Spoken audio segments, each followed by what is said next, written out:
Hello, and welcome to this Sustainability Short on Water Use. Over the next few minutes, we're going to look at why water is a sustainability issue and what you can do to reduce water consumption. In the US, it's fair to say that we've got more than our fair share of comparatively cheap, clean, and fresh water. It's easy to forget that the water which comes through the tap has been on quite a journey. If you're lucky enough to live somewhere like the Pacific Northwest, the water in your tap may have rained onto the Cascade Mountains, through pristine rivers, before reaching your home. Conversely, if you live in Los Angeles, your tap water might have started as snowmelt in the spring from Sierra Nevada. What is important, though, is that for most areas in the US, your tap water is safe to drink. However, what is easy to forget is the effort which has gone into supplying this water, be it screening, treating, pumping, or any other process. In industries such as construction and facilities management, also known as FM, is the fact that reducing water consumption can have a wide range of business benefits, aside from cost savings. This includes reducing volumes of liquid effluents which require treatment, which can subsequently save your business time and money. In some cases, sewage costs are equal to or greater than consumption costs. Reducing environmental impacts. Water abstraction can create pressures on the environment, such as the carbon emissions associated with treatment and pumping and the biodiversity impacts at abstraction points. By reducing consumption, we can all collectively help to reduce this. Improving the sustainability of your business. At present, the US is facing a significant water supply issue as it is taking more water than it can replenish. By being more efficient with water, your business can help to future-proof itself from any potential water supply issues in the future.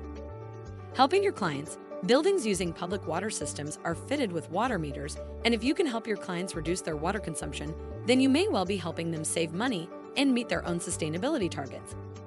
In addition, water damage associated with leaks can result in significant inconvenience, negative health impacts, and additional costs to you and your clients. When thinking about reducing your consumption of water, it may be useful to think along the lines of reduce, reuse, and recycle. Reducing your use of water involves activities like ensuring regular maintenance of systems, which on a day-to-day basis will ensure that leaks and drips are kept at bay. Maintenance will also reduce the chance of a catastrophic failure, which could result in significant water damage and expense.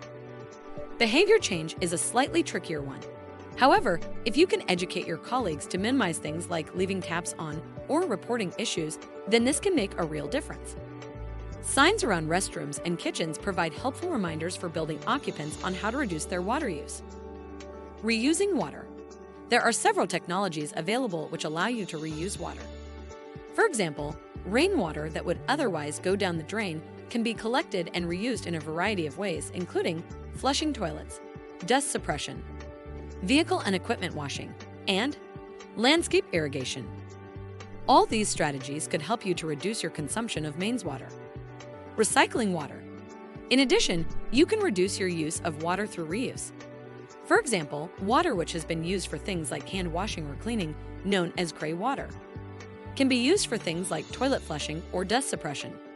In fact, many systems will combine rain and gray water collection with the overall aim of reducing water use. Interesting fact, on the International Space Station, water is shipped up to the station on supply missions, a very expensive process.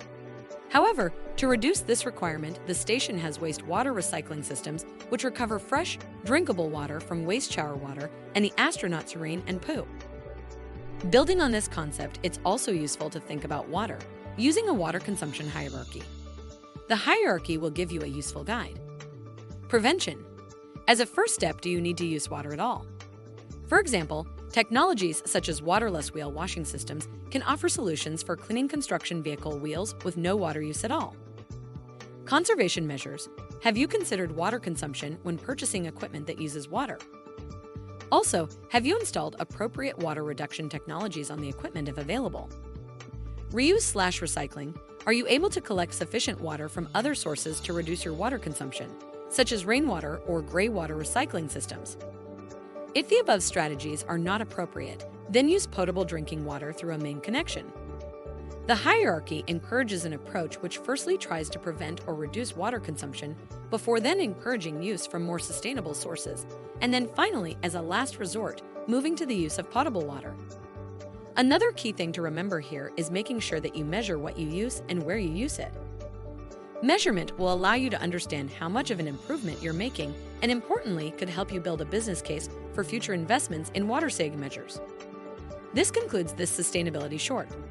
Hopefully, you now have a better idea of the sustainability issues associated with water and the key benefits to your business you can achieve by reducing your water consumption.